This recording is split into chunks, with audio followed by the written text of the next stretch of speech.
What's going on, guys? It's Brandon back here again today for the third and final BFR. I'm recording back-to-back here.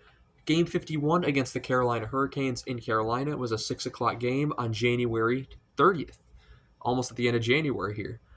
Carolina wins 3-2. The Hawks nearly pull off a comeback. Hawks drop to 16, 30, and 5. They get that 30th regulation loss. It's possible they get 50. They could easily lose 20 of their last 31 games. It's very possible. Shots were 27-20 Carolina. Hits were 18-15 Chicago. Faceoffs 26-25 Chicago.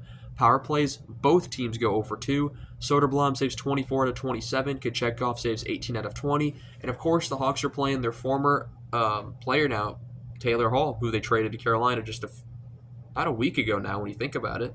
And of course, Rantanen's there as well. Nashis and Drury are gone. New look Carolina team, to say the least. First period at 4:45, Carolina takes the first penalty. It's Gostisbehere for tripping, which is killed. 3:03, Carolina scores shorthanded because they do that every time they play the Hawks, apparently. Seth Jarvis picks up his 20th of the year. That trade to get Jarvis, I think it was Toronto's draft pick. That move looks better and better every single day it's made. That's from Yaska, who is someone I've never heard of, so he's probably making his first couple NHL games. It's 1-0. And speaking of first NHL games, the brother of Nick Suzuki, Ryan Suzuki, who's very well known around here with the Chicago Wolves.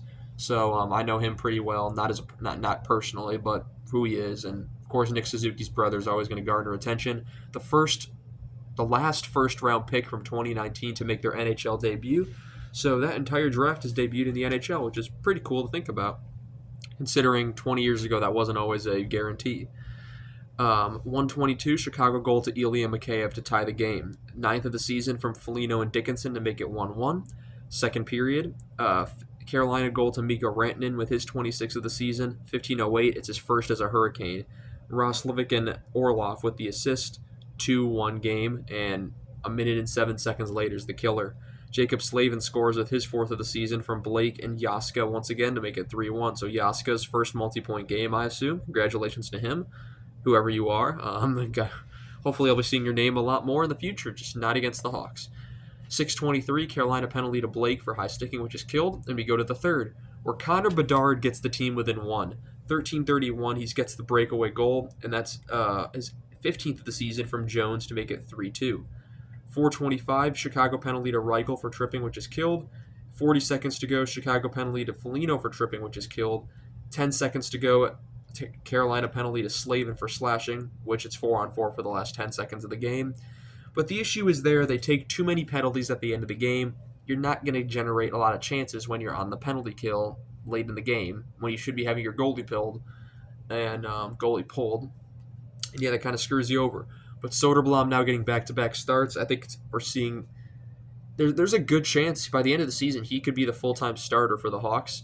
I still think they'll keep going back and forth between Mrazek and Soderblom just to split time.